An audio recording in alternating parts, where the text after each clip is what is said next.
Bien, vamos entonces ahora a Lucas capítulo 12.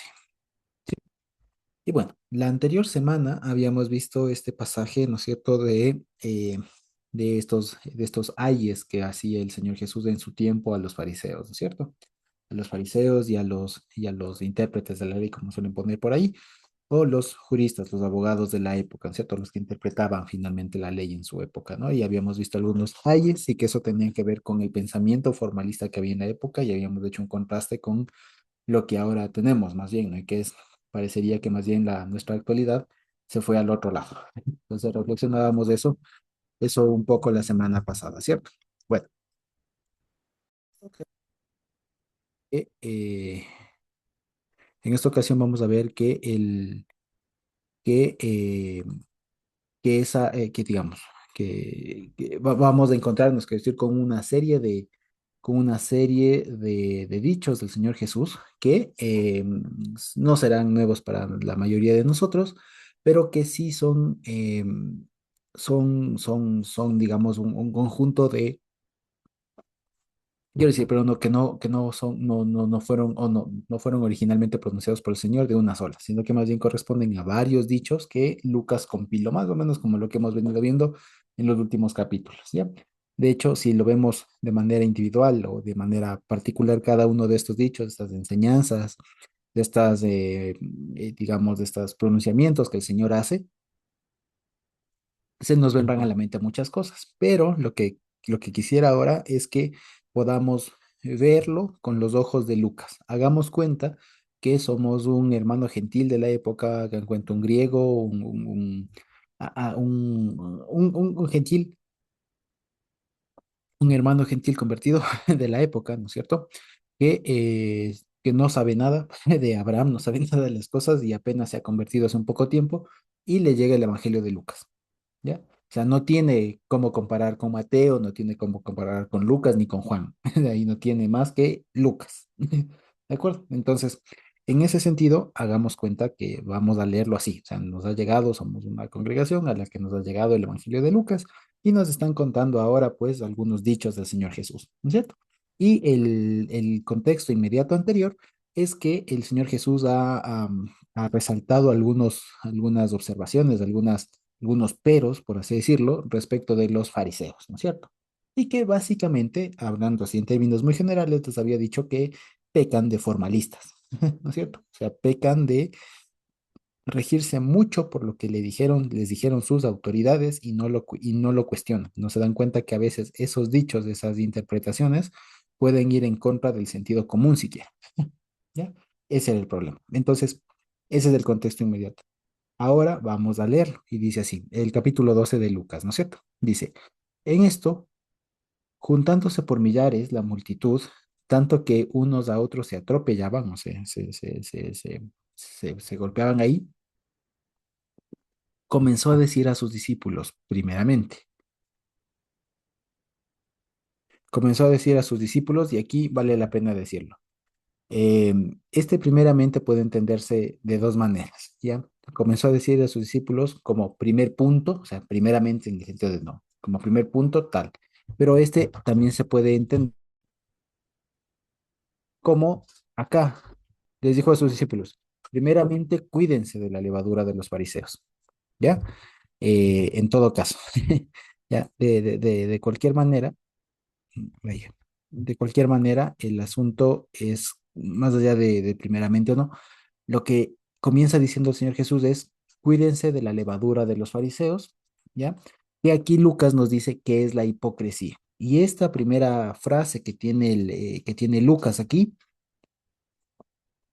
pues evidentemente nos vincula a lo que veníamos hablando, ¿no es cierto? Que es el tema de estas críticas que hizo el Señor Jesús justamente hacia los fariseos y hacia sus intérpretes de la ley, ¿de acuerdo? Entonces, fíjense ustedes, como les anticipaba ya, esta frase de cuídense de la levadura de los fariseos no es nueva para nosotros porque ya la hemos escuchado tanto en Marcos como en Mateo,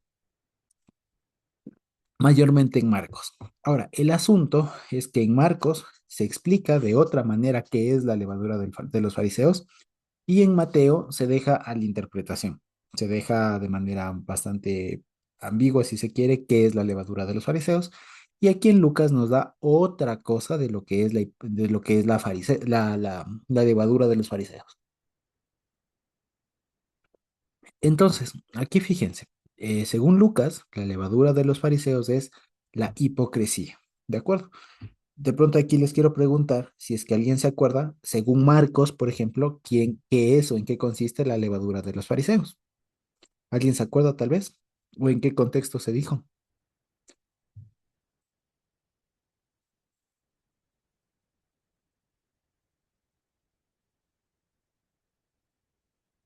¿Alguien se acuerda?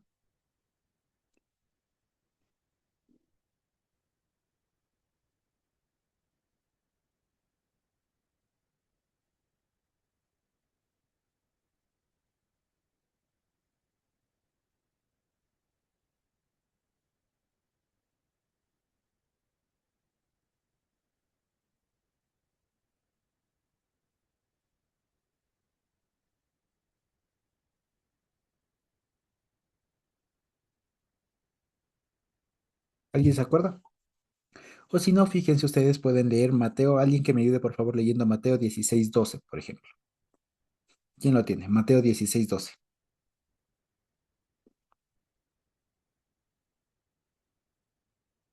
Ya aquí. Entonces entendieron que no les había dicho que se guardasen de la levadura del pan, sino de la doctrina de los fariseos y de los saduceos. Muy bien, muchas gracias. Gracias, señorita Jimé. Entonces, fíjense, según Mateo, lo que dice es que la levadura es, que era la enseñanza, o sea, la doctrina, ¿no es cierto? Ahora, según Marcos, resulta que, si bien es este mismo pasaje, no se deja, no se explica, digamos, de esa manera clara qué es. Esto, por ejemplo, en Marcos, del mismo pasaje que acabamos de leer, está en Marcos 8:14 en adelante, ¿no es cierto? Pero bueno, en todo caso, el asunto es que incluso en Marcos, por ejemplo, él habla justamente de esto de la levadura de los fariseos en otro momento, luego de que se le acuse de que él expulsa a los demonios por el espíritu de los demonios, lo que ya habíamos leído hace un poquito, ¿no es cierto? Y queda entre líneas en Marcos de que perdón, me estoy adelantando, es otra cosa. Ahora me acabo de aclarar, perdón. Entonces, recapitulando, en Mateo aquí sí se dice que es la levadura de los fariseos, que es la enseñanza. En cambio, y en Marcos queda un poco ambiguo, pero no se dice directamente qué es la levadura de los fariseos. En Marcos y en Mateo se dice que es la doctrina, que es la enseñanza. Sin embargo, acá se dice que es la hipocresía. ¿De acuerdo? Entonces, fíjense que es una cosa muy distinta, muy diferente. En Marcos y en Mateo se dice que es la enseñanza, ¿de acuerdo? Que es la enseñanza. Sin embargo, acá Lucas lo va a decir, nos dice que es la hipocresía. Y aquí viene un asunto, ¿ya? Porque fíjense ustedes, tal vez Lucas no dijo o no reiteró que la levadura de los fariseos es la enseñanza, porque en realidad, como veíamos la anterior semana, como tal la enseñanza o la forma de pensar, si se quiere, en el fondo de los fariseos, no estaba mal. Lo que estaba mal era cierta forma o cierta parte de los fariseos que pensaban de esa manera, ¿ya? Es más o menos como ahora, por ejemplo, ¿qué les digo? Se me ocurría una forma de comparar eso digamos, con una situación actual nuestra. Ya, es más o menos como ustedes saben que, por ejemplo, ahora el rol de los líderes de las iglesias cristianas, por ejemplo, por poner un ejemplo muy parecido, ¿no?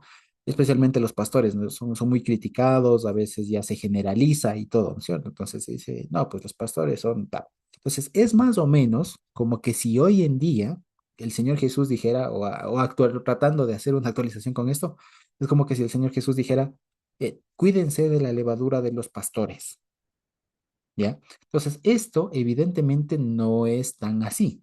Es decir, o sea, no de todos los pastores, entiéndase, sino de algunos, o sea, es decir, de aquellos que tienen ese mal. Porque acuérdense que, como veíamos la anterior semana, en sus filas del Señor Jesús, no de los 12 cercanos, pero sí de su círculo un poco más amplio, habían varios fariseos. El mismo Nicodemo era fariseo, el mismo Pablo fue fariseo. Entonces, el asunto no está en ser fariseo, sino en pensar como aquellos fariseos a quienes Jesús criticaba.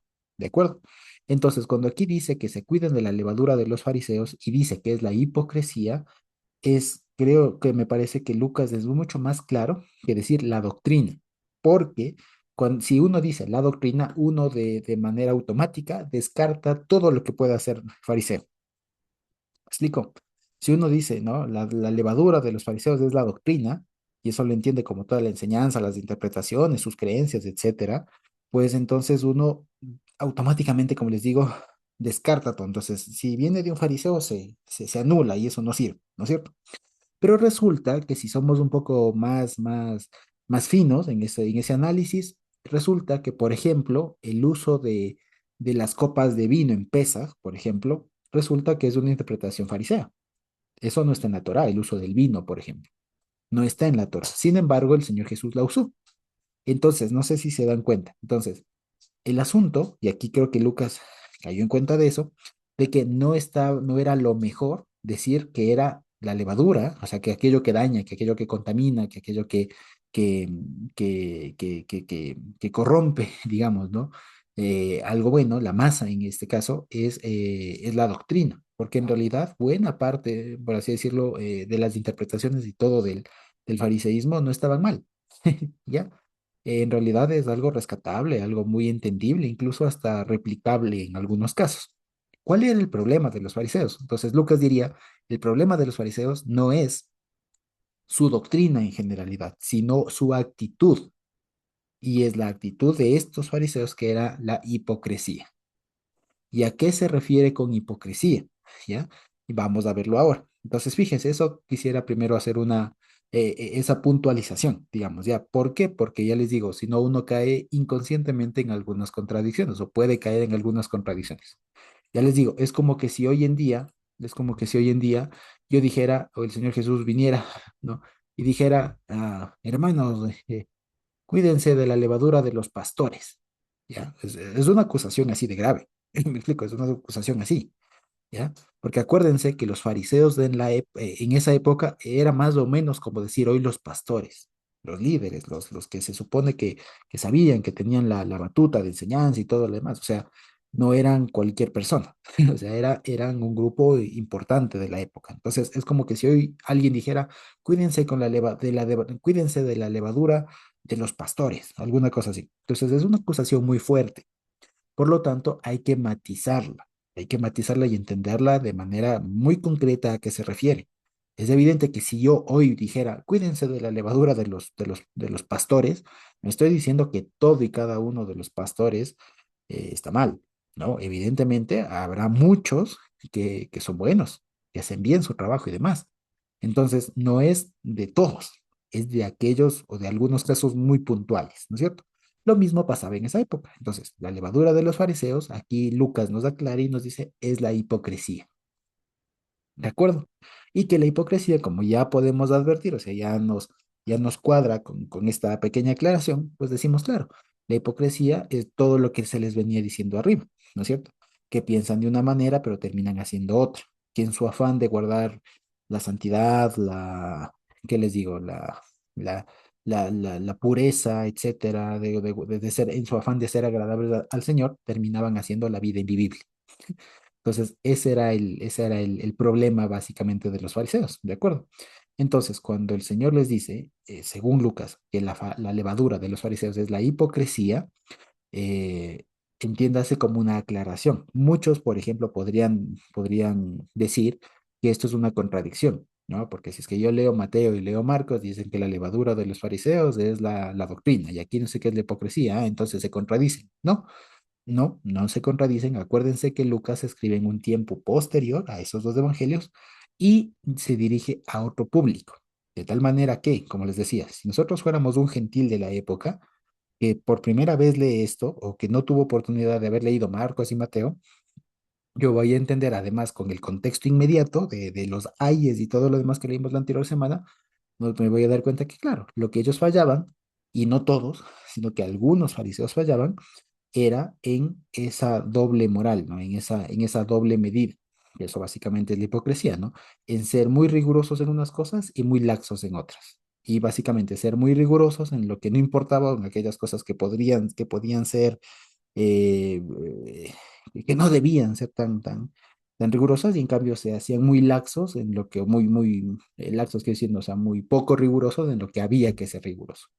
¿Ya? Eso es lo que les pasaba y eso es lo que les achaca en últimas a los fariseos. Entonces, particularmente yo me animaría a decirles así, que cuando pensemos en la levadura de los fariseos, no pensemos en la enseñanza, en el conjunto de todas sus doctrinas, sus creencias, si se quiere, sus enseñanzas, no, sino más bien en la actitud que tenían algunos respecto de esas enseñanzas, ¿ya? Que eran hipócritas, es decir, tenían doble medida.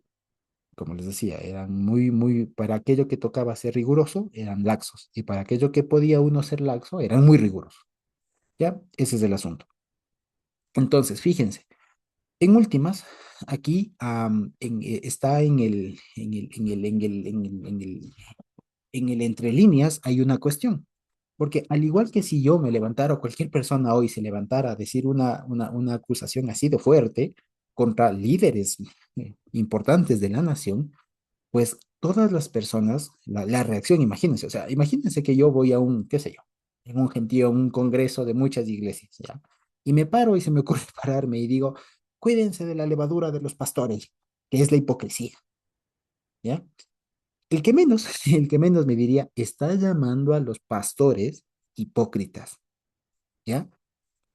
¿Me explico? Entonces, todo eso en la gente generaría, si hoy se lanzara una declaración así de fuerte, generaría muchas reacciones dentro de la gente. Ya no se diga en contra de quienes está diciendo la declaración, pero en quienes escuchan, a quienes va dirigido realmente el mensaje, que es la gente, el pueblo, digamos así, generaría muchas cosas especialmente una cuestión de, si se quiere, de pertenencia, ¿ya? Una cuestión de pertenencia. Es decir, bueno, si es que es así, si es que es así, que los fariseos, en este caso de Lucas, ¿no? Si los fariseos son hipócritas, bueno, pero resulta que ellos son la autoridad. Y si es que yo me atrevo, como pueblo llano, me atrevo a desconocerles, voy a quedar mal, ¿sí o no? Es que ya les digo, hagan cuenta que yo hoy ahora pongo en redes sociales, hermanos cristianos, cuídense de la levadura de los pastores, porque eso que es la hipocresía. Pongo lo mismo, solo que en lugar de fariseos pongo pastores. Ya, imagínense todo eso, ¿ya?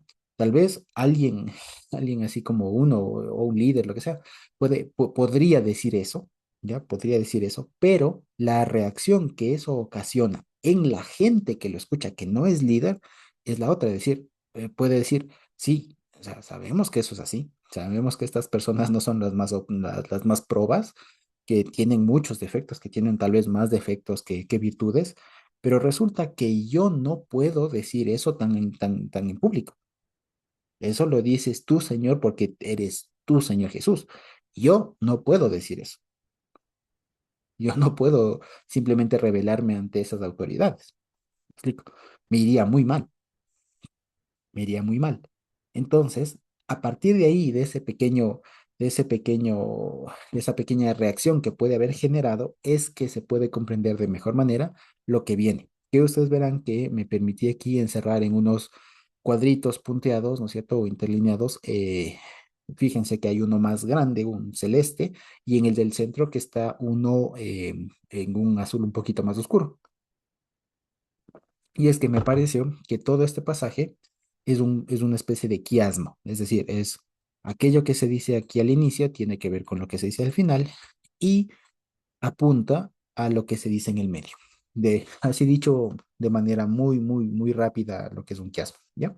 Entonces, ¿qué dice el Señor Jesús? Entonces, tengamos en mente, digamos, la reacción que puede haber tenido esta declaración de cuídense de la levadura de los fariseos, que es la hipocresía, en la gente que la habrá escuchado, no en los fariseos, sino en la gente que lo escuchó.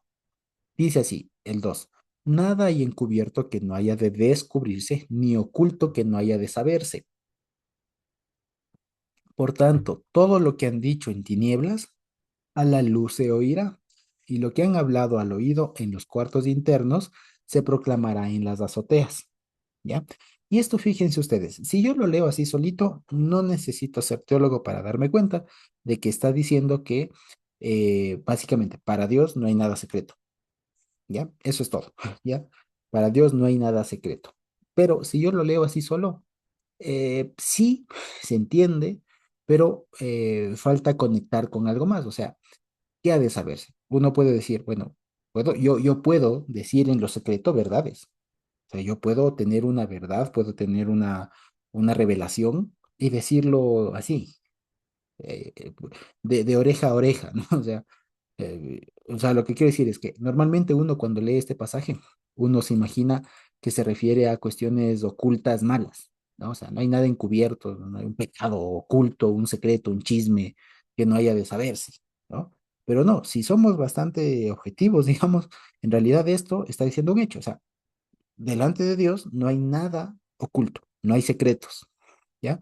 Entonces, si yo lo veo así, esto se refiere tanto a cuestiones buenas o malas, porque ya les digo, yo puedo cuchichear, yo puedo, digamos, tratar de ocultar un chisme, una mentira, un pecado, lo que ustedes quieran, pero también lo contrario, también puedo guardar en secreto alguna cosa. Puedo guardar como, por ejemplo, en esa época, podrían los hermanos, incluso los hermanos gentiles que estarían leyendo esto, podrían haber guardado en secreto, por ejemplo, su fe, ¿ya? Para que no se sepa que son cristianos y no les persigan, qué sé yo, ¿ya? ¿Me explico? Entonces, lo primero es que quería objetivizar esta declaración, ¿no? De que básicamente con Dios no hay secretos, y esto no necesariamente es una cuestión orientada al pecado, sino que en realidad es algo genérico. O sea, puede ser que lo que se oculta es algo bueno o es algo malo. El asunto es que con Dios no hay secretos, ¿ya? O sea, Dios sabe todo.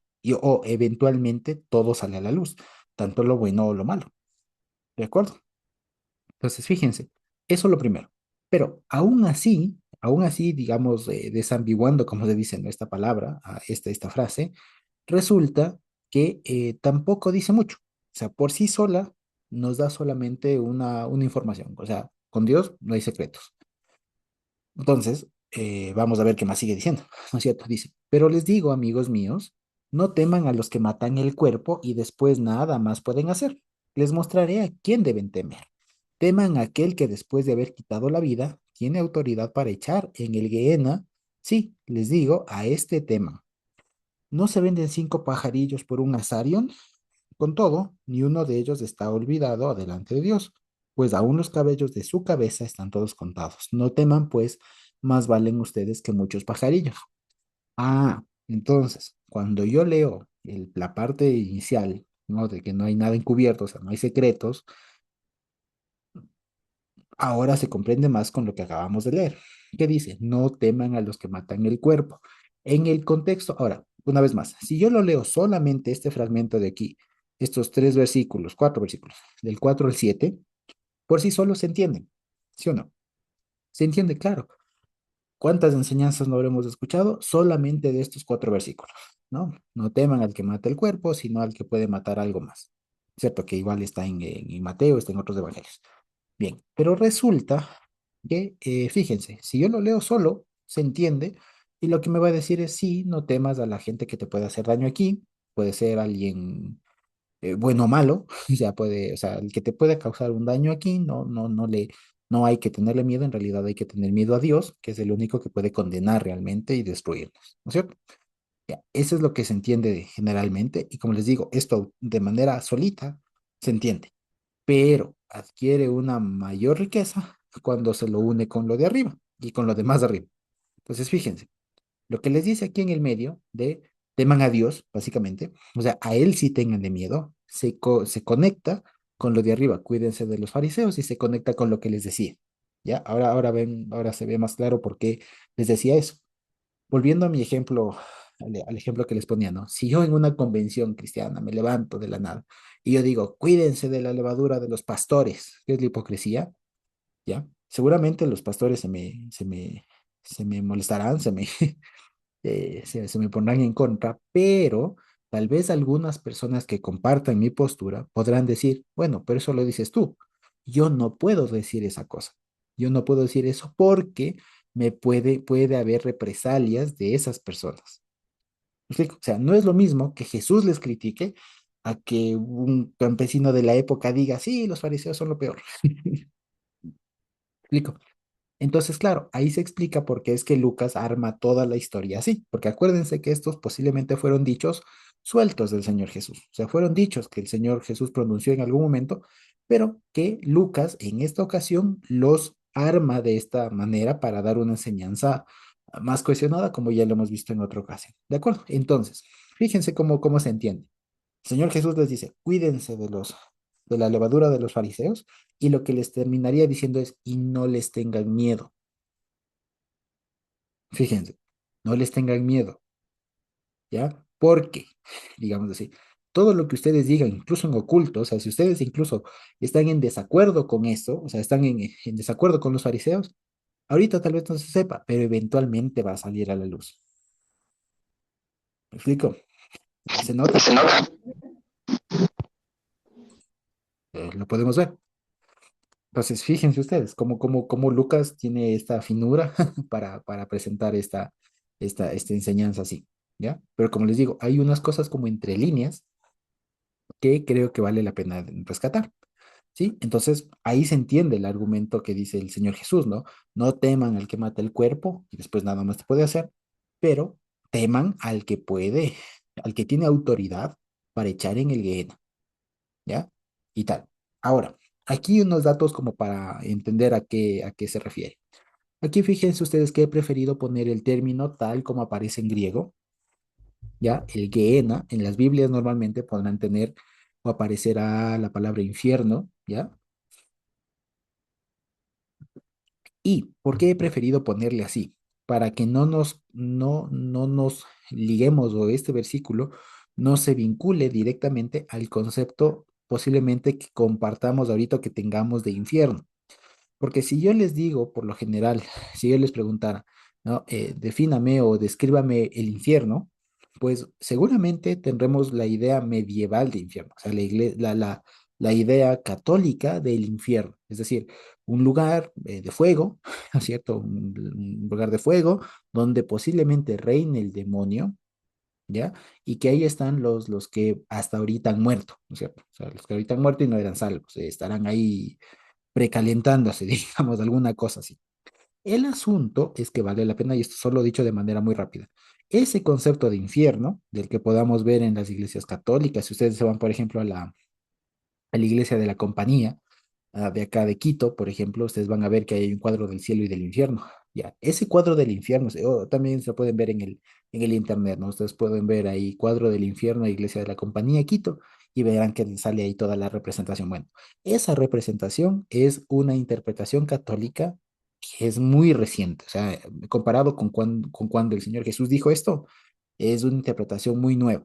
En realidad, la idea que había en la época del Señor Jesús respecto de esto, del Gehenna, y que además esta es la forma griega, casi griega, debe decir el lugar, porque este es un lugar. El Gehenna viene del hebreo, el Gei Ben Hinnom, ¿ya?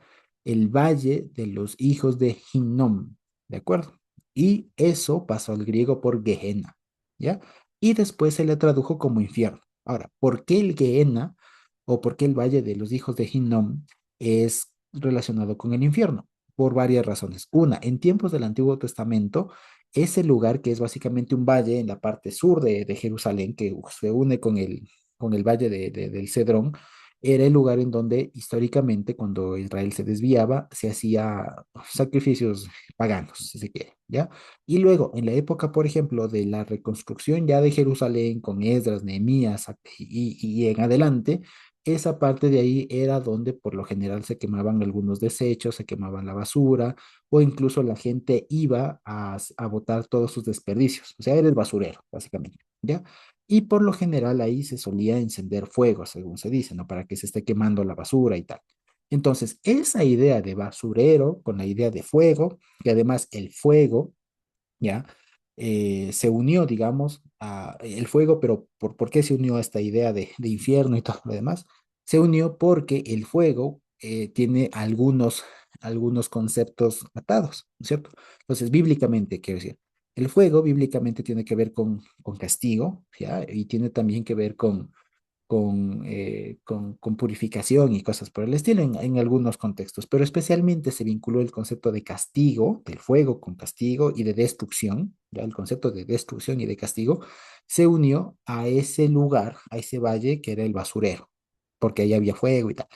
Entonces, en la época del Señor Jesús, referirse al Gehenna, más allá de referirse a ese lugar físico, era así referirse al lugar en donde o bien iban las personas después de ser juzgadas o sea, donde iban a ser depositadas las personas luego de que Dios juzgara, ¿ya? O bien en donde, y esto depende de la época en la que se lea, o bien al lugar en donde iban luego de morir. ¿Ya? Acuérdense que son dos cosas diferentes, ¿ya? El pensamiento más antiguo, digamos, es el primero que les dije, el lugar en donde las personas iban a ser destruidas, o sea, iban a acabar, literalmente a exterminarse, luego de que Dios les juzgue, ¿de acuerdo? Y luego esa idea se nutrió de otras cuestiones griegas y todo lo demás, y se entendió como el lugar a donde iban, especialmente ya con nombres así, los judíos que no eran tan piadosos luego de morir, ¿ya? Pero son dos momentos diferentes. El uno es después del juicio de Dios y el otra forma de pensarlo es después de la muerte. La que terminó prevaleciendo fue la segunda idea, es decir, el lugar al que van los creyentes o digamos la gente no creyente después de morir. ¿Ya? No se introdujo este tema del juicio, ¿ya? En todo caso, eso es lo que quiere decir Gehenna, ¿ya? En el tiempo de Jesús entonces sería lo primero, es decir, sería el lugar a donde van a dar las personas para su destrucción después de que Dios les haya juzgado, ¿de acuerdo? Eso es lo primero. Luego, esta parte, entonces, ¿qué les está diciendo? Entonces, no teman a los hombres, básicamente, porque lo máximo que te pueden hacer es matarte. ¿Ya? Pero luego de eso no pueden hacerte nada más. O sea, no tienen ninguna autoridad para salvarte o condenarte en términos de vida eterna, ¿no? O sea, no pueden ni salvarte ni condenarte. A lo mucho que pueden es privarte de esta vida terrena, ¿ya? Por eso no debes tenerle miedo. Luego, ¿a quién sí tienes que tener miedo? A aquella persona que tiene autoridad para sí condenarte eternamente y para causar tu destrucción eterna. O sea, la destrucción de la que ya no hay vuelta atrás. ¿Ya? Eso, en pocas palabras, ¿qué está diciendo esto? No hay que temer a los hombres, sino tema a Dios. ¿Ya? No teman tanto de las autoridades de aquí de la tierra, sino teman a Dios. ¿De acuerdo? Y cualquiera de esto, fíjense ustedes, si yo les digo eso, si yo les decía eso en la época, era muy controversial porque, una vez más, cualquiera le podría decir al Señor, sí, pero eso tú, porque eres Jesús. Pero yo, que soy un ciudadano más, que soy una persona más, que soy un pescador, un agricultor más, resulta que, o sea, igual me van a hacer algo. O sea, parecería que nos estás condenando a morir.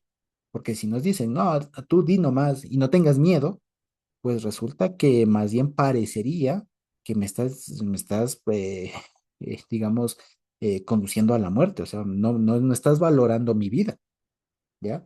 Porque decir esto es, y básicamente es casi se puede entender como una invitación a la rebeldía, ¿no? O sea, tú dile que no, no le tengas miedo, ya revélate, no tengas miedo, no tengas miedo que aquello que todos sabemos en secreto se va a saber después. Entonces, no tengas miedo. Claro, eso cualquier persona, por ejemplo, es como que si en algún régimen, pongan el que ustedes quieran, ¿no? En un país con un dictador o una persona muy autoritaria, es como decirle, sí, tú desconócele a, a esa persona, ¿no? Tú desconócele, sí, y habla en contra. Uno diría, bueno, sí, pero ¿a qué costo? O sea, en realidad, cualquier persona que en un contexto así muy autoritario se anima a hablar, pues resulta que puede ponerse en riesgo, es decir, puede no estar tan consciente de cuán valiosa es su vida. Entonces, por eso viene lo siguiente, que les dice, que les hace reflexionar el Señor, y les dice, ¿no se venden 5 pajaritos por un azarión? Dice, con todo, ni uno de ellos está olvidado delante de Dios. Ahora, Esta frase, les soy honesto, no entendí. Esto de los pajaritos, no entendí. Ahora, aquí hay un contexto cultural muy importante de la época, y es el siguiente. Cinco pajaritos, el pajarito que se habla ahí posiblemente sean como gorriones, ¿ya? Entonces son pajaritos muy chiquitos. Y segundo, lo que se dice aquí, el término esto, asarion o asarios, es es una fracción, especialmente un decimosexto, una décima sexta parte de un denario.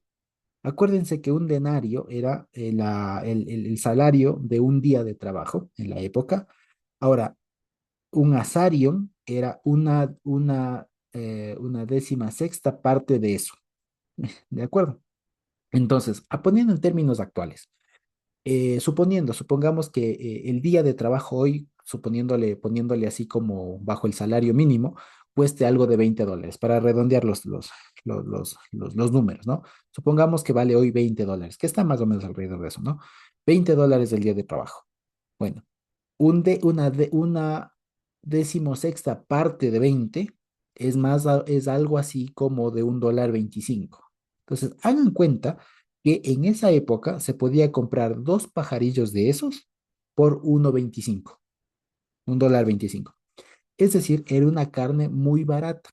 Por lo tanto, era la carne que comía mayormente la gente pobre. ¿Ya? ¿Sí me explico? Entonces, eso es lo que quiere decir esto. No se venden cinco pajarillos por un asario. Es decir, acuérdense, de pronto lo que hace confuso es que esté planteado en forma de pregunta. Lo que quiere decir es, cinco pajaritos de estos se venden por casi nada. O sea, son muy baratos. Dice, sin embargo, ni uno de ellos está olvidado delante de Dios.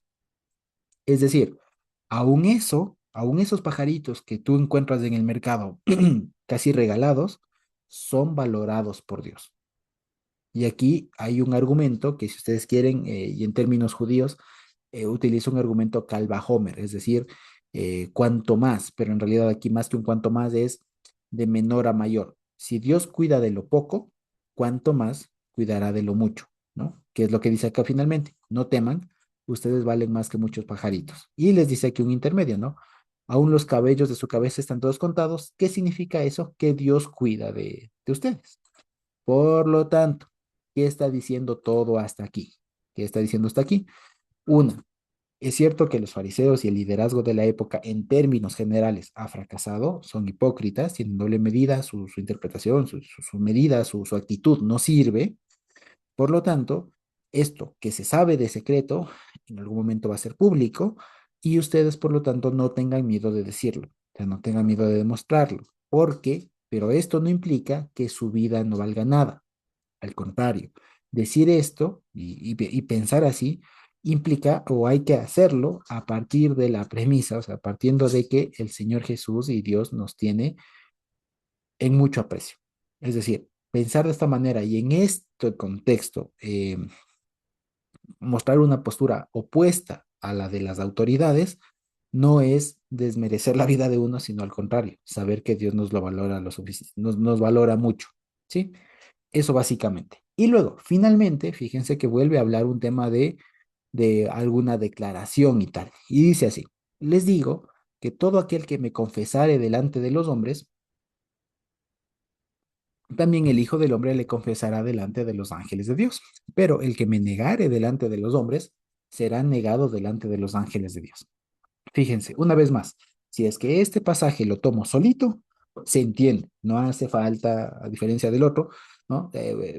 Buscarle contexto y todo lo demás. Es más, ¿cuántas enseñanzas habremos escuchado a propósito de este, ¿cierto? Y la invitación siempre es a perder el miedo, a hablar, a predicar en la calle, en el bus, etcétera, ¿cierto? Entonces, lo que normalmente se suele decir aquí es, usted hable, porque si usted se avergüenza del Señor Jesús, pues Él también se avergonzará de usted. Más bien, usted tiene que hablar con toda confianza, con toda seguridad del Señor, porque así también Él no se va a avergonzar de usted y tal. Eso es lo que normalmente se solía decir, ¿no es cierto? Pero fíjense que de la manera como lo articula de una manera más global Lucas, lo que nos está diciendo es lo siguiente. No sé si ya lo podemos ver. ¿Qué nos dice Lucas? Cuidado con los fariseos, son hipócritas. Es decir, esa no es la forma de vivir. Cuidado. Entonces, ¿cuál es la forma? Y digamos, pero pero el Señor Jesús está consciente de que esa declaración puede traer consecuencias. ¿De acuerdo? Entonces, lo que le está diciendo es, no tengan miedo de confesarle delante de los hombres, que es esto, no hay nada encubierto. Fíjense, todo aquel que me confesare delante de los hombres, eso habla de publicidad, ¿no es cierto? Que tiene que ver con lo de arriba, ¿cierto? Y por otro lado, el que me negare tiene que hablar justamente con lo que se descubre, con lo cubierto, etcétera. No sé si lo vemos ahí. Eso es lo que el Señor Jesús está diciendo es, no tengan cuidado, o sea, pierdan el miedo de decir lo que son estas personas, y más allá de decir, de hablar, de levantar la voz, de saber que eso está mal, ¿ya? Y más bien de contraponerse a lo que ellos enseñan, ¿no es cierto? Y especialmente en que Jesús es Dios, básicamente, ¿no es cierto? Que es lo que tiene que ver con confesarme delante de los hombres. Y lo que les diría en el centro es, y no les tengan miedo de que les vayan a hacer algo. A lo mucho les pueden matar, pero más miedo, o sea, es otro argumento también de cuánto más, ¿no? Si ustedes tienen miedo al que mate el cuerpo, ¿cuánto más hay que tener miedo al que puede destruir más allá del cuerpo? ¿Me explico? O sea, cualquier persona tiene miedo de que le puede causar un daño, pero cuánto más hay que tener miedo al que puede hacer daño y realmente condenar a una persona, o sea, destruirla realmente. ¿Me explico? Entonces, fíjense, eso básicamente es lo que está aquí diciendo. Entonces, en resumen, si me permiten así, es una invitación del Señor Jesús, primero, es una declaración en contra de ciertos líderes que han cometido un error y que son un mal referente, y después el Señor Jesús les enseña a no tener miedo a confesarle su nombre, lo cual implica ponerse de enemigos con estas personas, ¿no es cierto? Y les dice que no hay que tener miedo porque las personas de estas no tienen más autoridad, sino que a lo mucho para privar de esta vida, pero no tienen poder para privar de la vida eterna. ¿De acuerdo? Eso básicamente. Entonces, fíjense cómo Dios permitió ver en este momento o en esta ocasión estos pasajes, que como les digo, muchas veces los habremos leído, muchas veces los habremos estudiado, nos habrán predicado al respecto, mayormente de manera individual, ¿no es cierto? Que se vale, pero en esta ocasión Dios permitió verlo de manera conjunta y fíjense que tiene otro sabor, ¿ya? Y esto, como les digo, esto sirve mucho ya si ustedes quieren en nuestros días. ¿Por qué? Porque así como en esa época había fariseos hipócritas, hoy también hay, lastimosamente, líderes que también tienen esa misma actitud. Y ante eso vale la enseñanza. Porque como les decía, si yo me tomo esto solamente literal, resulta que es inútil. ¿Por qué? Porque ya no hay fariseos, ¿no es cierto? Entonces, si yo lo tomo esto a pie juntillas, es inoperativo. O sea, no me sirve para mayor cosa. ¿Por qué? Porque es que ya no hay fariseos. Ya no hay fariseos. Entonces, más bien haciendo ya esto aplicable a nuestros días, esto sirve para saber qué actitud tomar frente a líderes que sean hipócritas. ¿Me explico? O sea, hipócritas en el sentido de lo que hemos venido hablando. Hipócritas en el sentido de que son muy laxos con aquellas cosas que hay que ser rigurosos y en cambio son muy rigurosos con esas cosas, aquellas cosas que hay que ser, que se puede ser laxo. ¿Ya? Eso entiéndase por hipocresía. Y eso tiene que ver principalmente con mandamientos, con etcétera. Entonces, por ejemplo, hoy, eh, ¿qué les digo? Por ejemplo, y eso llamémosle levadura, ya, a esa hipocresía llamémosle hoy levadura, ¿no? Entonces, un tipo de esta levadura actual, por ejemplo, se me ocurre aquellos que, por ejemplo, ponen, ¿qué les digo? Hay quienes ponen mucho énfasis en cómo viste la persona, ¿no? Especialmente las mujeres, por ejemplo, que ponen mucho énfasis en cómo viste una hermana que no puede vestirse con tal o cual prenda, que no sé qué, que no sé cuánto, pero por otro lado permiten que haya una mala administración en la iglesia, por ejemplo. Cosas por el estilo, o sea, con aquellas cosas que se podría hacer un poco más laxo, como la vestimenta, ¿ya? No les digo que no, hay que ser riguroso, pero a la final es una cosa que no hace falta medir con milímetros, quiero decir, ¿no? son muy intensos, pero a diferencia en donde deberían poner mucho más énfasis, mucho más, ser más rigurosos, como la administración de la iglesia, son más laxos. ¿Ya? Eso llamémoslo hoy levadura. ¿Ya? Eso es a lo que se refiere, ¿ya? La levadura, la hipocresía de los fariseos. ¿De acuerdo?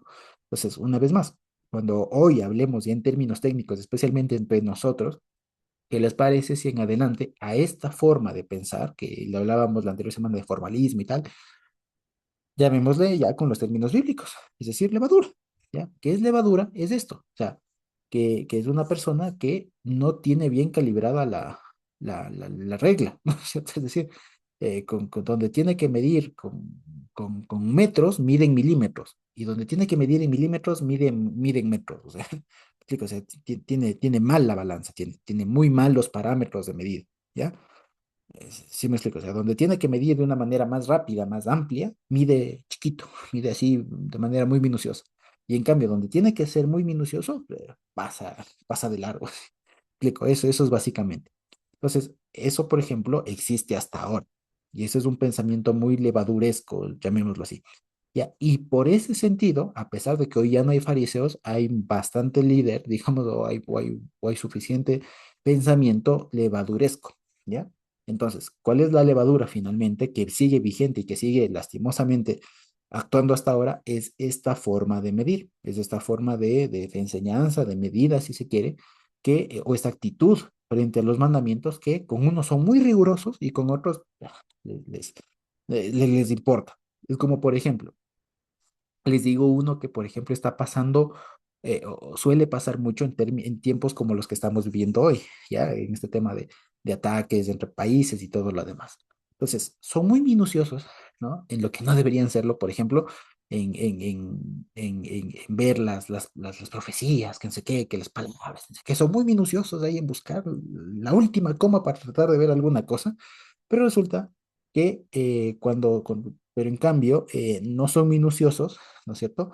Con aquello que deberían ser minucioso, que es como, por ejemplo, cuando se ve ya realmente las intenciones de tal o cual líder, de tal o cual país, de tal o cual grupo, etcétera.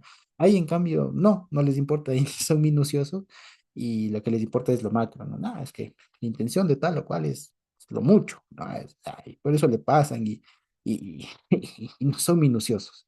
¿Me explico? Pero en cambio con otras cosas es, ay, sí. ¿Ya? Entonces eso pasa mucho cuando hay un ataque de un país a otro, cuando hay, ¿qué les digo? Como en estos tiempos pasa mucho. Entonces hay que cuidarnos y eso sí, está la advertencia hasta ahora, cuídense de caer en este pensamiento levaduresco, porque ese pensamiento es muy peligroso. Esa forma de pensar es muy peligroso, de tratar de ser muy minucioso con aquello que en realidad no hay que ser minucioso. A diferencia, y en cambio, en aquello que sí hay que ser minucioso, eh, nos pasamos de largo. No, sí pasa, no hay problema. ¿Ya? Eso básicamente. Entonces, fíjense, de esa manera, todo el discurso que hasta ahorita hemos visto, que son apenas 9 versículos, tiene, creo yo, una aplicación más real en nuestros días, ¿no? Que es básicamente aprender, como les digo, y me asombra mucho porque Lucas, cada vez que lo vemos así, tiene mucho que ver con la enseñanza. O sea, Lucas, más allá de ser ¿cómo se dice? Una biografía del Señor Jesús, ¿no? En realidad, además de eso, o mientras va contando la vida del Señor Jesús, es una cátedra de cómo enseñar al gentil, de cómo enseñar a los hermanos, de cómo enseñarles a pensar, si ustedes se dan cuenta. Porque todo lo que hemos estado viendo, especialmente en estos últimos capítulos, las enseñanzas, cómo las va armando Lucas, nos han enseñado mucho a cómo analizar las cosas, a cómo pensar, a cómo, eh, si se quiere, discernir las cosas bíblicas, ¿de acuerdo? Entonces, fíjense que aquí hemos hablado esto a propósito de la levadura de los fariseos, que ya hoy tranquilamente se puede cambiar o intercambiar el término fariseo por algún tipo de líder. Podríamos decir así, pastores, qué sé yo. Ya si ustedes quieren ser casos ya más extremos, de los así llamados profetas, etcétera, salmistas, qué sé yo, ya, cosas por el estilo, ya. El tema es eso, más allá de a quién, el tema es que hay que cuidarse del pensamiento levaduresco, llamémoslo así, ¿no? De la levadura, de ese tipo de levadura que contamina. porque lo que hace es dañar algo, o sea, dañar algo, lo desdibuja, ¿sí? Eso básicamente. Ahora, no sé si tenemos preguntas hasta ahí, si no, me gustaría pasar un poquito más porque creo que nos da el tiempito. Sí, no sé si hasta ahí tenemos alguna pregunta, algún comentario,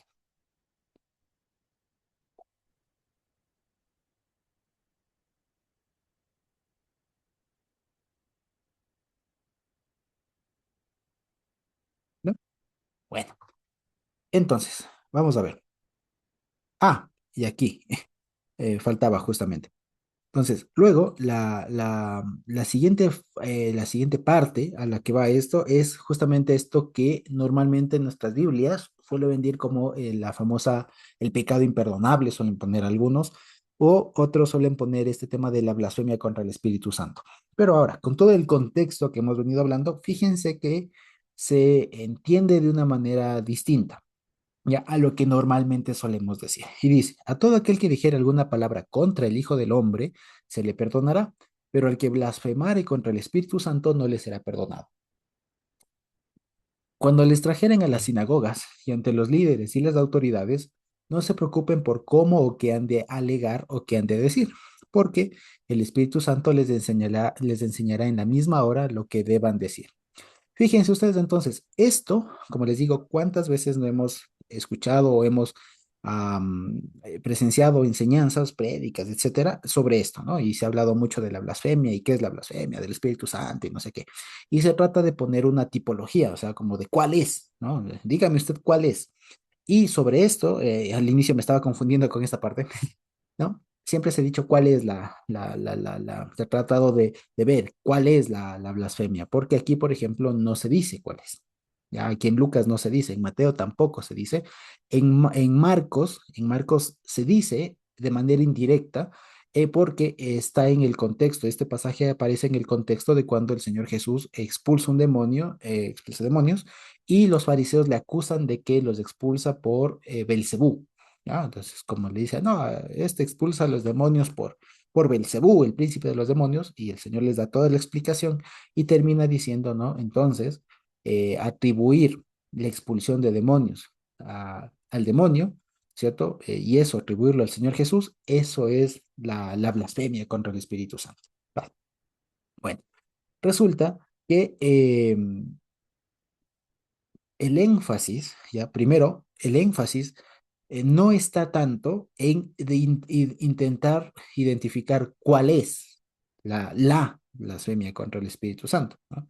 No es ese el objetivo, ¿ya? No, no es, porque en realidad no es una, y por qué no es importante, digamos, y por qué no es que, no es que los que escribieron el Evangelio fueron, digamos, descuidados o desprolijos, que no incluyeron cuál era, porque si es tan imperdonable, si es tan grave, pues por favor pongan qué es para no cometer, ¿no es cierto? Y el asunto no es eso, porque es una categoría. O sea, lo que quiero decirles es, la blasfemia contra el Espíritu Santo no es un acto, es una categoría, ¿ya? Es una categoría. O sea, muchas cosas pueden ser blasfemia contra el Espíritu Santo, ¿ya? Por lo tanto, los escritores del Nuevo Testamento no podían poner toda la lista, ¿ya? Sino que más bien dejaron en los escritos indicios de qué cosas son o pueden ser consideradas blasfemia contra el Espíritu Santo. ¿De acuerdo? Entonces, fíjense, aquí también vale la pena añadir una cosa más para que no nos olvidemos. Cuando aquí pensamos en esto, la blasfemia contra el Espíritu Santo, a veces se nos olvida, ¿no? O a veces está ahí en el medio, una vez más, este tema de pensar que Dios son varios, ¿no? Entonces, claro, y además si yo lo leo aquí, ¿no? Porque dice, si es que alguien dijera una palabra contra el Hijo del Hombre, ¿ya? Se le perdona, pero contra el Espíritu Santo no. Entonces, claro, cualquier persona que lee esto y tiene en su mente la idea de Trinidad, por ejemplo, va a decir, claro, contra Jesús se puede nomás decir cualquier cosa, pero contra el Espíritu Santo, la tercera persona de la Trinidad, no. No, ahí sí, te vas directito al infierno. No. Y una vez más, ese pensamiento hay que recordar que no estaba vigente a la época, o sea, no existía esa concepción de Trinidad en la época que se escribió los evangelios, ni que el Señor Jesús estaba hablando de estas cosas. Eso no se conocía. Esto de la Trinidad es un desarrollo posterior, bastante posterior. De hecho, por ejemplo, hay un evangelio apócrifo que se llama el Evangelio de Tomás. Y eso se nota mucho más en el Evangelio de Tomás, porque cuando el Evangelio recuenta este pasaje, dice más o menos lo siguiente: todo aquel que dijera alguna palabra contra el Padre y toda aquella persona que dijera una palabra contra el Hijo se le perdonará, pero el que blasfemare contra el Espíritu Santo no se le perdonará. Entonces, ese evangelio, por ejemplo, está altamente influenciado por la teología de la Trinidad, que es muy posterior. Pero aquí no están pensando en Trinidad, no es que, si Dios son tres, ¿no? Si le insulto al uno, no pasa nada. Pero acá no puedes insultar. Ya, no es así, ¿ya? Entiendas, por eso les decía, la blasfemia finalmente contra el Espíritu Santo no es una acción, ¿no? Como para preguntar, ¿cuál es? ¿Cuál es? Por eso es que alguien en algún momento se hizo famoso y le cayeron ya con todo lo que normalmente le suelen caer. A alguien le preguntaron, pero díganos, usted que ha estudiado tanto, ¿no? ¿Cuál es la blasfemia? Y esta persona supo decir, no sé, lo que sí sé es que no hay que cometerlo, ¿ya? Entonces, y claro, los cristianos un poco que tampoco le tragaban a esta persona, dijeron, "Ahí está, no sabe nada, ¿no?". Bueno, resulta que, que no se trata, como les digo, no se trata dígame, ¿cuál es? ¿No? O sea, ¿qué haciendo? ¿No? O sea, ¿cuál es la acción concreta que le puedo identificar con blasfemia del Espíritu Santo? Pues claro, cualquiera pensaría que me van a decir, no, no, no, a ver, blasfemia del Espíritu Santo es decir este término, solo eso es blasfemia del Espíritu. No, no. Como les digo, lo primero que hay que saber es que la blasfemia contra el Espíritu Santo es una categoría. O sea, es algo mucho más amplio que engloba muchas acciones que pueden caer en blasfemia contra el Espíritu Santo. Ahora, ¿cuáles son esas o qué características tienen esas acciones que pueden finalmente denominarse blasfemia contra el Espíritu Santo? Bueno, lo primero es que hay que recordar que Espíritu Santo no es la tercera persona de la Trinidad, como normalmente se suele decir, ¿no? El Espíritu Santo, especialmente en el contexto de Lucas, fíjense ustedes, está hablando de el poder y la autoridad con la que el Señor Jesús hacía las cosas. Es decir, básicamente, ese vínculo, esa pertenencia que tenía Jesús a lo divino, a lo auténtico, a lo verídico. De tal manera que, fíjense, al igual que lo hace Marcos, la blasfemia contra el Espíritu Santo es atribuir acciones hechas por Dios a cualquier otra fuerza. Llámese el demonio, llámese Satanás, llámese la naturaleza, la Pachamama, el destino, el universo, lo que sea. Ya, es atribuir, o sea, es no reconocer en el fondo la autoridad de Dios. Eso es la blasfemia contra el Espíritu Santo. Cualquier acción, ya, cualquier acción, y por eso les digo, hay un universo de cosas que se pueden denominar así. Cualquier acción que finalmente desconozca la autoridad de Dios, o sea, la capacidad de Dios de hacer algo, ¿ya? Eso, o la potestad de Dios de hacer algo, eso llama blasfemia contra el Espíritu Santo. ¿De acuerdo? Eso básicamente. Entonces, esto unido a lo que venimos estudiando arriba respecto de la, la, la, la, la, la levadura de los fariseos y todo lo demás, fíjense ustedes que, dicho ya así, analizado así, la levadura de los fariseos es un tipo de blasfemia contra el Espíritu Santo. No sé si lo vemos. Entonces, fíjense, por eso dice, todo aquel que dijera una palabra contra el Hijo del Hombre, se le perdonará. Pero el que hiciera esto, no le será perdonado. ¿De acuerdo?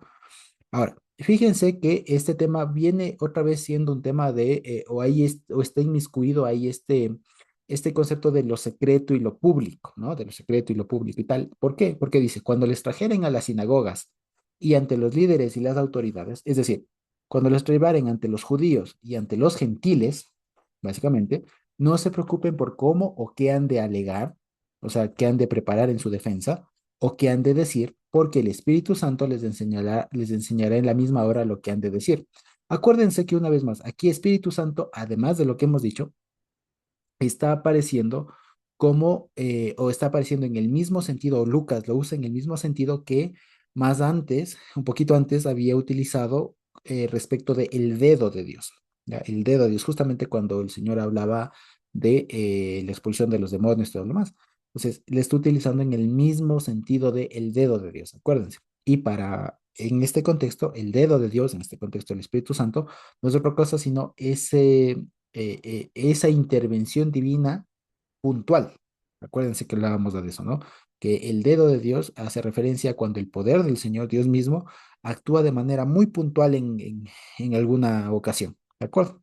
Entonces, y aquí está ese concepto justamente.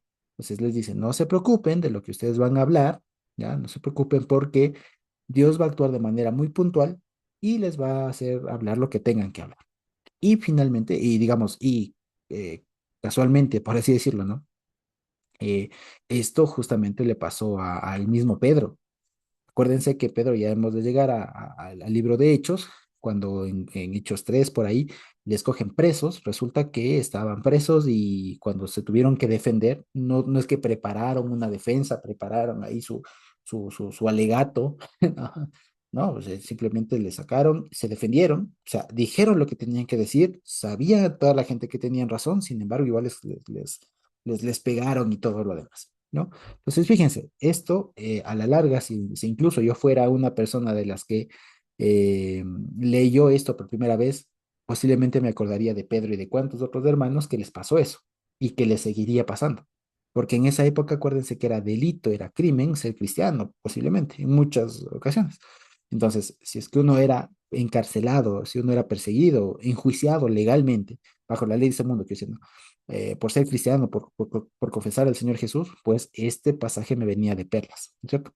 Y fíjense que tiene mucho que ver con lo que veníamos diciendo arriba. No tengan miedo de las autoridades actuales, de las autoridades de estas que desconocen por su pensamiento levaduresco, ¿cierto? La autoridad de Dios. Entonces, fíjense que ahí se ata, ¿cierto? Con la idea de la blasfemia y todo lo demás. Lo vemos. Entonces, en muy pocas palabras, ¿qué está diciendo básicamente? Ya uniendo todos los cabos, hay actualmente autoridades que no están de parte del Señor, que tienen un pensamiento lleno de levadura y que eso eventualmente va a traer problemas. Por lo tanto, ustedes no tienen que tenerles miedo porque el poder que ellos tienen es limitado. A lo mucho pueden acabar la existencia de uno, pero no pueden ir más allá, no pueden acabar con la existencia eterna de la persona. ¿De acuerdo? Y cuando a ustedes les toque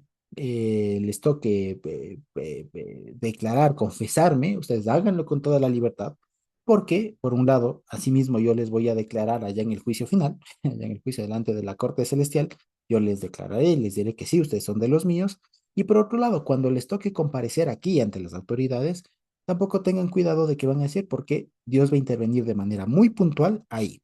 Y sepan ustedes que toda persona que no reconozca la autoridad de Dios, o sea, la potestad de Dios para hacer cosas en este mundo, pues eso sí están condenados. ¿De acuerdo? En pocas palabras, estas autoridades son los que realmente están condenados, ustedes no. Posiblemente ustedes vayan a juicio y a nosotros los maten, pero ustedes pierdan cuidado de eso, porque incluso esos pronunciamientos no van a ser los definitivos, si se quiere. Eso así de manera muy breve. ¿Sí? Brian. ¿Qué tal, José? Justamente lo que acabas de mencionar me surgió una duda bastante fuerte sobre las Ujú. autoridades que tenemos ahorita. Entonces, prácticamente con todas las autoridades que tenemos, o sea, las autoridades principales de ellos, ellos estarían condenados por esa cuestión. Obviamente los que no siguen los mandamientos de Dios, pero es muy difícil separar o segregar a estas autoridades las cuales sigan el mandamiento de Dios. Y otra duda que me surgió, amigo. Dios es el que pone las autoridades en sí. O sea, sin su potestad, sí, bueno, sin su autoridad nadie es elegido presidente o rey, como era anteriormente. Eso me surgió de duda, José, justamente ahorita con lo que acabas de mencionar. Sí, es una muy buena observación. A ver, antes de que aquí hay que ser bastante detallistas, porque si no uno puede caer puede caer en posibles contradicciones. Vamos a ver. Cuando aquí me refiero, y si ustedes lo ven aquí, las primeras autoridades a las que se está refiriendo esto no son necesariamente a las autoridades eh, gentiles, ya, a las autoridades administrativas, si se quiere, ¿no? Un presidente, un alcalde, etcétera, o gobernadores, emperadores de la época, no. Se está refiriendo principalmente a los líderes religiosos, ¿ya? Porque acuérdense que en la época los líderes religiosos tenían cierto ámbito de disciplinario, por así decirlo, ¿cierto? Entonces podían a alguien latigarlo, podían incluso multarle si se quiere, etcétera, ¿ya? Entonces, en primera instancia es eso. Entonces, en primerísima instancia es a la postura que hay que tener respecto de los líderes religiosos, si se quiere, ¿ya? Que, que incluso hay hasta ahora y que tienen también, de acuerdo, algunos círculos tienen alguna potestad disciplinaria, ¿ya? Eso es lo primero. Luego, lo segundo, aclarado eso, lo segundo que dice Brian es cierto, pero ahí es cuando les decía que uno puede caer en una aparente contradicción, porque claro, el razonamiento que dice Brian es el siguiente.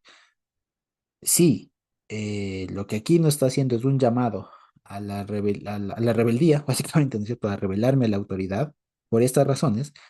Bueno, resulta que en otro pasaje nos dice que Dios pone a las autoridades, ¿no? Que Dios pone a las autoridades. Entonces, ¿qué mismo? ¿Le hago caso o no le hago caso? Y si es que tengo que hacerle caso, en qué sentido, en qué momentos le hago caso y en cuáles no? ¿De acuerdo? Entonces vamos a ver. El asunto es que fíjense aquí, el problema no está en determinar si es autoridad o no. eh, punto uno, ¿no? O sea, no es una cuestión de si es autoridad o no. O sea, quiero decir, o sea, le respeto al presidente y es presidente porque ganó las elecciones o porque le puso Dios. Ya, me explico, o sea, no, esa no es la forma de pensar. Nosotros sabemos, por la Biblia y todo lo demás, que Dios quita y pone reyes. Eso nosotros lo sabemos. Pero ya para términos de estos, de obediencia y demás, no está en discusión el tema de quién le puso en el puesto, ¿sí? Sino más bien qué es lo que está disponiendo que se haga, ¿de acuerdo? Eso es lo que más hay que ver. Entonces, cuando uno se enfrenta a una orden eh, problemática que nos trae a nosotros eh, paradojas, ya que nos trae conflicto de aplicación, o sea, de qué hago y tal, pues lo que nosotros debemos hacer es aplicar nuestra mayor autoridad, si quieren verlo desde términos de autoridad. O sea, yo no le hago caso a esta persona, sino le hago caso al Señor, es decir, a su palabra, etcétera. Pero fíjense que no es una cuestión y uno se puede sentir tentado, ¿no? A decir, bueno, pero es el presidente, y si Dios le puso al presidente, eh, digo, no, no hay que verlo así. Lo que hay que ver es ver qué está disponiendo, ¿ya? Eso les podría decir así de términos sencillos. Y de esa manera, como pregunta Brian, es cómo se puede discriminar, es cómo se puede decir qué finalmente debo hacer caso y qué finalmente no debo hacer caso. Y luego ya vale la pena también decir otra cosa. La vida no es blanco y negro. No es así, no es como que o estás de parte de Dios o no quiero decir, o sea, o realmente una autoridad es 100% de parte de Dios o 100%. No, no es así. Y el mayor ejemplo que nosotros vimos, y ya le podemos decir así, es el mismo David. Acuérdense que el mismo rey David tuvo que huir de una autoridad legítima, el rey Saúl, e incluso aliarse con los filisteos. ¿Se acuerdan ustedes? ¿Ya? Y se acuerdan que incluso ahí encontró una forma de ganar fuerza, de fortalecerse, ganar ejército, riqueza y todo lo demás, e incluso de apoyar a su pueblo. ¿Se acuerdan? Entonces, lo que quiero decir es que finalmente siempre va a haber alguna forma, digamos, especialmente si somos una especie de subalterno, etcétera, de alguna autoridad, de saber cómo aplicar realmente la cosa. O sea, Eventualmente va a haber momentos muy, muy críticos y como les decía la otra vez, son muy excepcionales aquellos en donde digamos, los momentos en donde nos toca tomar una decisión así muy drástica, muy radical, son muy extremos, o sea, son muy, muy extremos. Luego, la gran mayoría de casos no son de ese calibre y sí nos permiten tener una actuación que permita, por un lado, digamos, llevar a cabo lo que nos puede plantear el jefe, por así decirlo, y ser coherentes con nuestra fe. Ya les digo, no es fácil llegar a eso y no es jugar tampoco al doble agente, ¿no? ¿No? Es como más o menos ser estratégico, inteligente, como lo fue David en su tiempo cuando le tocó. ¿Ya? Eso básicamente. Entonces, lo que también les quiero invitar, digamos, es a no crearnos o no pensar que vivimos constantemente en encrucijadas, ¿no? De, a ver, ¿qué hago? No, es bueno también ver la posibilidad, si es que existe, ¿no? No les digo que no puede haber casos en los que no hay otra salida, pero sí ver la posibilidad dentro de lo posible de lo más que se pueda, de que se pueda llevar a cabo una encomienda, un deber, una tarea que me ha encomendado mi superior, ya, una autoridad legítima, sin necesidad de caer en contradicción con la fe, que hay varios casos en los que se puede, ¿ya? Y a veces les comento, ¿no? A veces los hermanos cristianos, a veces se plantean, como les digo, estas falsas, por decirle falsa, ¿no? Estas falsas dicotomías, ¿no? Estas falsas encrucijadas, que lo que hacen a veces, que lo que terminan haciendo a veces es que tomen una mala decisión, ¿ya? Entonces es como, por ejemplo, les digo una de estas que me pareció muy cotidiana y que puede pasar. Pues, por ejemplo, ustedes saben que, bueno, una de las cosas que primero se aprende, por ejemplo, o de las primeras cosas que se aprende cuando uno viene a raíces hebreas y tal, es, por ejemplo, que Navidad no se celebra, por ejemplo, ¿ya? Entonces, todos de acuerdo, todos felices y contentos con eso hasta que llega diciembre. Diciembre 25, diciembre 20, por ahí, en donde las empresas, los trabajos en general, las instituciones públicas y privadas llevan a cabo sus cenas, ¿no es cierto? Entonces, ¿qué han dicho muchos hermanos, no? Muchos hermanos han llegado a plantearse una encrucijada, pero muy, muy complicada, ¿no? Entonces, muchos dicen, ¿y ahora voy o no voy a la cena? Voy o no voy, pero es que yo no celebro y no sé qué, y no sé cuánto, y es que si voy o no voy, y si es que voy, la típica, por ejemplo, para ponerle más un caso más grave, ¿no? Más crítico, y si es que voy, me votan, y si es que no voy, me votan, pero es que en la Navidad, y se ponen en una encrucijada como que si fuera de ir o no ir, y que así, y no. Lo que alguna vez conversando con algún hermano al respecto, le dije, vea, no se haga lío, usted no va a ir allá, ¿no es cierto? No va a ir allá para celebrar la Navidad y no sé qué. Y es más, les aseguro que la gran mayoría de gente y de las empresas que celebran esas fiestas no es en honor de la Navidad. Lo hacen por costumbre, lo hacen por muchas otras razones, pero no es por celebrar Navidad, el nacimiento de Jesús, ni... No, lo hacen por cualquier otra razón. ¿Ya? Entonces, eso punto uno. Punto dos, le digo, ¿qué tal? Y si es que está en riesgo su trabajo y no puede encontrar un trabajo dentro de los próximos meses, así al vuelo, y tiene cosas que pagar y tiene una situación muy grave, tal vez lo que convendría, por ejemplo, es ir a hacer acto de presencia, quedarse muy poco tiempo y decir me retiro y ya me voy. Y listo. Y usted no se queda ni a la comida, que casualmente dan cosas a veces que no se puede comer, ni a lo que sigue, ¿no? A la fiesta y lo que puede haber. Entonces usted no se queda nada de eso, hizo presencia, cumplió, no se contaminó, si quiere no se queda la comida, ¿ya? Pero comparte un tiempo ahí y no se hace mala sangre. Y no hay conflicto, quiero decir, no hay esa dicotomía. Y parecería, ya les digo, que a veces los hermanos eh, ¿qué les digo? A veces, perdón que me desapareció un ratito cuando te la computadora, pero parecería, que les digo, a veces que nosotros nos ponemos en una encrucijada, nos ponemos en una encrucijada y como les digo, eso es lo que, si ustedes lo quieren ver ya en los términos de esto, puede caer uno en pensamiento de levadura, levaduresco. ¿Por qué? Porque uno terminaría pensando, siendo muy riguroso con algo que tranquilamente uno puede ser un poco más laxo y ya, y no hay problema. Yo les digo, o sea, generalmente no suelo ver algún problema en que una persona en esas circunstancias, por ejemplo, vaya un tiempo, comparta una hora y diga y se pare firme y diga, perdón, hasta aquí les acompaño, no me puedo quedar más, tengo familia, mis hijos, lo que sea, me esperan. Y tengo otro compromiso y me voy, ha sido un gusto, hasta luego, tal, tal, tal, y me voy. Y ya, y cumplió y listo, y no hay problema. Y no puso en riesgo su fe, no es que se fue a celebrar Navidad, no es que se puso a hacer el intercambio de regalos, no sé qué. ¿Ya me explico? Ni se quedó a la fiesta posterior, al baile, a la toma de, no. Simplemente cumplió con su obligación social de ahí y listo. Y regresó y ya está. ¿Me explico? Ya está. Entonces, fíjense que, y ya les cuento, es bueno tener un poco esta perspectiva un poco más amplia, porque si no, la vida cristiana se puede tranquilamente complicar, a veces sin necesidad, ¿sí? Entonces, siempre vean ustedes de una manera mucho más sabia, mucho más madura, lo que me están pidiendo que haga dentro de las funciones que me corresponden, ¿no? Y si es que eso se contrapone contra algún principio inquebrantable bíblico, pues bueno, habrá que ver, pero posiblemente, y ya les digo, la gran mayoría de veces se puede encontrar algo que satisfaga lo uno y lo otro, y sin necesidad de ser doble agente ni de ser tibio, simplemente de ser estratégico, ¿ya? Eso básicamente. Que ya les digo que se puede. Ejemplo, el mejor ejemplo que encuentro de eso es del rey David, antes de ser rey David.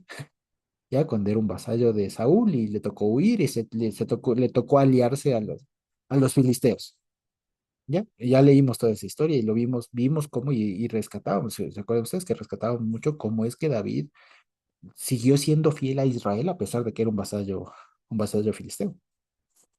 Ya, eso básicamente. Entonces, no sé si con eso respondí.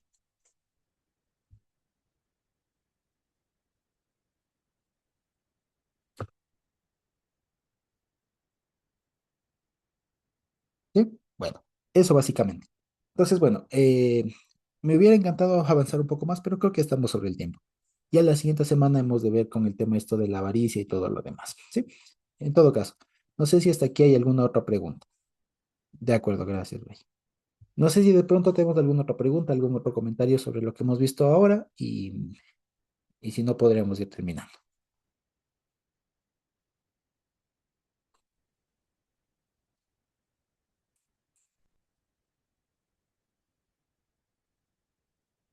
¿No? Bueno, sí, entonces eso les tenía preparado para ahora y ya Dios mediante la siguiente semana hemos de continuar con el resto del capítulo 12 de Lucas. Les quisiera de una vez pedir que podamos la siguiente semana repasar desde el versículo 13 hasta el 33. Es un proyecto un poquito largo, un poco más extenso, pero que ya van a ver que se cohesiona bastante. ¿Sí? Eso, entonces, si no hay alguna otra pregunta, algún otro comentario, creo que podemos terminar la grabación por hoy. ¿Sí? Ok. Dios bendito, hermanos.